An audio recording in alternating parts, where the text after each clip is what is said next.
Hello friends, ഇത് ബാക്കി വരുന്ന ദോശമാവോ ഇഡ്ഡലി മാവോ ഉണ്ടെന്നുണ്ടെങ്കിൽ നമുക്ക് ചെയ്യാൻ പറ്റുന്ന സൂപ്പർ സ്നാക്സ് ആണ്. വൈകുന്നേരം ചായയുടെയൊക്കെ കൂടെ കഴിക്കാനാണെന്നുണ്ടെങ്കിലും അടിപൊളിയാണ്.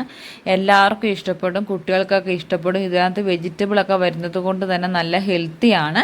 അപ്പം ഇതെങ്ങനെ ഉണ്ടാക്കണമെന്ന് നമുക്ക് നോക്കാം. അപ്പോൾ ഇതുവരെ നമ്മുടെ ചാനൽ സബ്സ്ക്രൈബ് ചെയ്യാത്തവരാണെന്നുണ്ടെങ്കിൽ ഒന്ന് സബ്സ്ക്രൈബ് ചെയ്ത് സപ്പോർട്ട് ചെയ്യണേ. അപ്പം നമുക്ക് എങ്ങനെയാണ് ഇത് ഉണ്ടാക്കണമെന്നുള്ള റെസിപ്പിയിലേക്ക് പോകാം.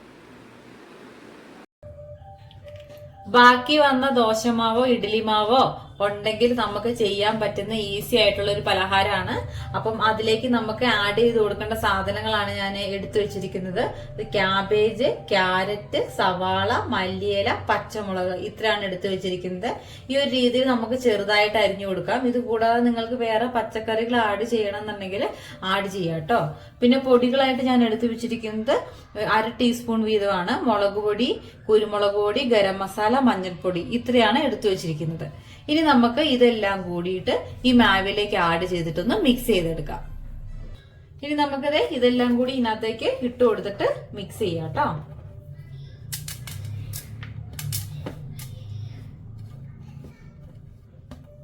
പൊടികളെല്ലാം കൂടി ഇട്ട് കൊടുക്കുക. ഇനി ആവശ്യത്തിന് ഉപ്പും ചേർത്തിട്ട് നമുക്ക് നന്നായിട്ട് മിക്സ് ചെയ്ത് കൊടുക്കാം. പാൻ അടുപ്പത്ത് വെക്കുക. ഇപ്പൊ പാൻ ചൂടായിട്ടുണ്ട്, അതിലേക്ക് കുറച്ച് വെളിച്ചെണ്ണ ഒഴിച്ചു കൊടുക്കുക. എണ്ണ നന്നായിട്ട് ചൂടായിട്ട് വരുമ്പം അതിലേക്ക് കടുകും അതുപോലെ തന്നെ ചെറുജീരകവും ഇട്ട് കൊടുക്കുക.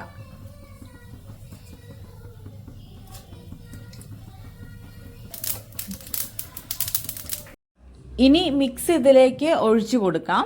ഒഴിച്ചു കൊടുത്തിട്ട് സൈഡൊക്കെ ഒന്ന് ഷേപ്പ് ചെയ്തിട്ട് ഇത് അടച്ച് വെച്ചിട്ട് നമുക്കൊരു 30 മിനിറ്റ് വേവിച്ചെടുക്കാം. ലോ ഫ്ലെയിമിൽ വെച്ചിട്ട് വേണം വേവിക്കാൻ കേട്ടോ. മൂടി വെക്കാം നമുക്ക്. നമ്മുടെ അപ്പം നന്നായിട്ട് വെന്തിട്ടുണ്ട്, നോക്കിക്കേ, നല്ല രീതിയിലായി വന്നിട്ടുണ്ട്. നമുക്കിനി ഇത് തിരിച്ചും കൂടി ഒന്ന് ഇട്ട് കൊടുക്കാം. ഈ രീതിയിൽ തന്നെ ചെറിയൊരു പ്ലേറ്റ് വെച്ചിട്ട് നേരെ അങ്ങ് കമത്തി എടുത്താൽ മതി.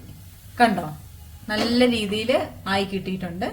ഇനി നേരെ അങ്ങോട്ടേക്ക് ഇട്ട് കൊടുക്കുക.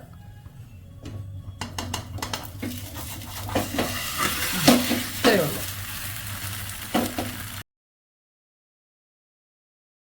നന്നായിട്ട് വെന്തിട്ടുണ്ട്.